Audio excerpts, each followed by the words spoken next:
மருமகளிடமும் மகனிடமும் விடை பெற்று சென்றனர் மீனாட்சியும் சுந்தரேசனும். பேரனும் பேத்தியும் வந்து கட்டி கொண்டார்கள். இதோடு அடுத்த பொங்கலுக்கு தான் வருவீங்களா பாட்டி? சொல்லுங்க தாத்தா. அவர் விழிகளில் கண்ணீர்.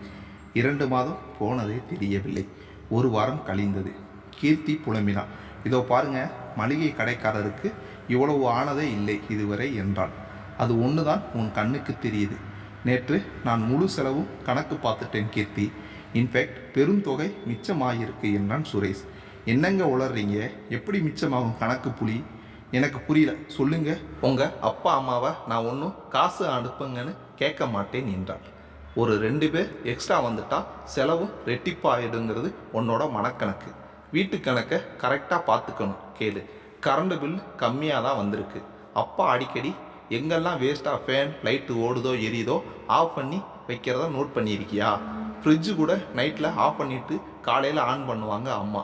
நான் கூட கேட்டேன், 24x7 ஓடணும் இல்லடா சுரேஷ், டெய்லி நைட் ஆஃப் பண்ணுறதெல்லாம் ஒன்றும் ஆயிடாது என்றான். அயன் கடைக்காரர் வீட்டுக்கு வந்து துணி எடுத்து 2 மாதம் ஆச்சு. அப்பாவே க்ளீனாக அயன் பண்ணி மடித்து பீரோவில் அடுக்கி வைப்பார் என்றான். கீர்த்தி யோசிக்க தொடங்கினான். சரி சொல்லு, இந்த 2 மாதத்தில் நாம் எத்தனை முறை ஹோட்டலுக்கு போயிருக்கோம்? சுத்தமாக இல்லை. பார்க்கு பீச்சு போனோமா? அப்பாவும் அம்மாவும் குழந்தைகளை எங்கேஜ் பண்ணிக்கிட்டாங்க. நம்ம பசங்களும் எவ்வளவோ ஹாப்பியாக இருந்தாங்க தெரியுமா? ஆமாங்க, 2 பேரும் நைட்டு ஆனால் போதும் கதை சொல்லு மம்மின்னு நச்சரிக்கிறாங்க. வேலைக்கு நாக்குக்கு ருசியாக எங்கள் அம்மா சமைச்சு போட்டதால் வயிற்றுக்கும் தொந்தரவு இல்லாமல் இருந்தது.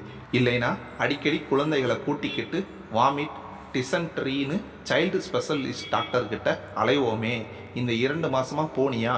கூட்டி கழிச்சு பாரு, கணக்கு சரியாக வரும். பணம் எஞ்சி இருக்கே ஒழிய கையை விட்டால் மிஞ்சி போகலை. ஆமாங்க, நீங்கள் சொல்கிறது தாங்க சரி என்று நீண்ட யோசனையில் ஆழ்ந்தான். சுரேஷ் டார்லிங், நான் ஒன்று சொல்லட்டுமா என்றான். வேண்டாம் சொல்லாதே, அவங்க கிராமத்தை விட்டு வரமாட்டாங்க என்றான்.